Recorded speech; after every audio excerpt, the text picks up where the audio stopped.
हमारी संस्कृति, हमारा धर्म सदा चले निरंतर। सब्सक्राइब करें। नमन।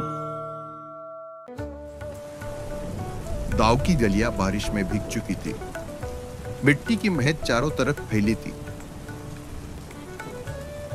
राम खिड़की से बाहर देखता हुआ इन बूंदों को अपनी हथेलियों में थामने की कोशिश कर रहा था।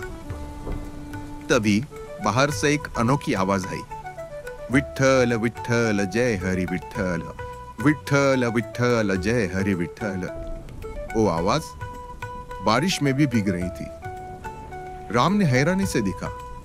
वो लोग भीगते हुए जा रहे थे, लेकिन उनके चेहरे पर मुस्कान थी। वो लोग कौन थे? हजारों भक्त नंगे पांव, कंधे पर भगवा झंडा, माथे पर तिलक। बारिश और कीचड़ में भी उनका उत्साह कम नहीं था। उनके कदम थकते नहीं थे। उनके जुबान पर एक ही नाम था, विठ्ठल विठ्ठल विठ्ठल। राम भागते हुए अपने दादी के पास आया। उसने पूछा, दादी, ये लोग कौन हैं जो बारिश की परवाह किए बगैर चले जा रहे हैं? दादी मुस्कुराए और बोली, बेटा, ये आषाढ़ी एकादशी की वारी है। हर साल ये लोग पंढरपुर में विठोबा के दर्शन के लिए जाते हैं। ये केवल यात्रा नहीं, ये भक्ति की पराकाष्ठा है।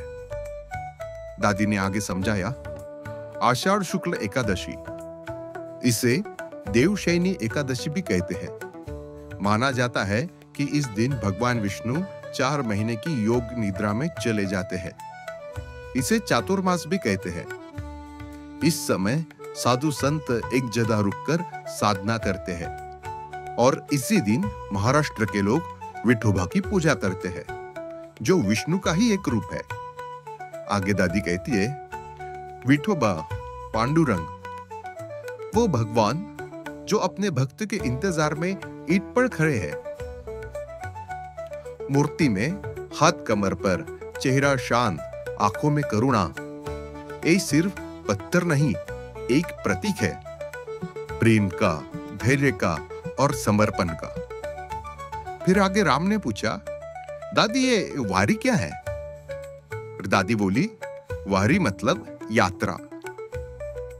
संत ज्ञानेश्वर, संत तुकाराम, इन जैसे संतों की पालकी लेकर हजारों लोग महाराष्ट्र के हर गांव से पंढरपुर के लिए निकलते हैं।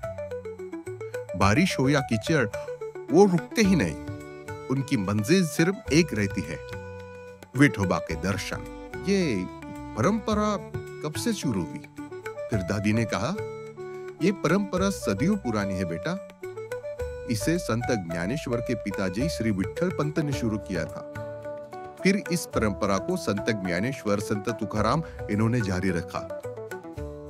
उन्होंने लोगों को बताया कि भक्ति का मतलब मंदिर में जाना नहीं, बल्कि धैर्य, प्रेम और सेवा करना भी है। फिर राम ने पूछा, दादी, भगवान ईंट पर क्यों खड़े हैं? फिर दादी ने मुस्कुराकर कहा, ये कहानी है पुंडलिक की। पुंडलिक एक भक्त था।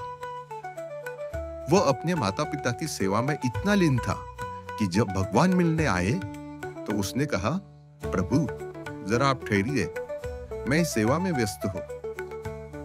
उसने भगवान की तरफ ईंट फेंकी और कहा, आप इस ईंट पर खड़े रहिए। भगवान मुस्कुराए और वही खड़े हो गए। माता पिता की सेवा भगवान से भी बड़ी है। इसीलिए भगवान ने भक्त पुंडलिक को कुछ नहीं कहा और तभी से भगवान ईंट पर खड़े हैं। तभी तो उन्हें विठोबा कहा जाता है, यानी वीटेवर उभा। जो ईंट पर खड़ा हो वो विठोबा। तो आषाढ़ी एकादशी का मतलब केवल उपवास नहीं, ये है आत्मा की शुद्धि का तप। लोग भजन गाते हैं, कीर्तन करते हैं, अपने अंदर के पाप धोते हैं। जब हजारों लोग एक सुर में गाते हैं, विठ्ठल विठ्ठल जय हरि विठ्ठल, विठ्ठल विठ्ठल जय हरि विठ्ठल, तो केवल वो शब्द नहीं होते, वो आत्मा की पुकार होती है। अब बारिश रुक गई थी। राम मुस्कुराया। उसने हाथ में झंडा लिया और दौड़ता हुआ उस भीड़ में शामिल हो गया। विठोबा और खमाई की जय। जय हरि विठ्ठल विठ्ठल विठ्ठल, जय हरि विठ्ठल। तो मेरे हिंदू भाइयों, अब आपको भी इस वीडियो के जरिए विठोबा और आषाढ़ी एकादशी के बारे में जानने को मिला। हमारा धर्म अनोखा है, हमें इसके हर पहलू को समझना चाहिए। तो ये समझने के लिए जुड़े रहिए नमन के साथ, क्योंकि हमारा मिशन है करोड़ों हिंदुओं को अपने धर्म के बारे में शिक्षित करना। धन्यवाद।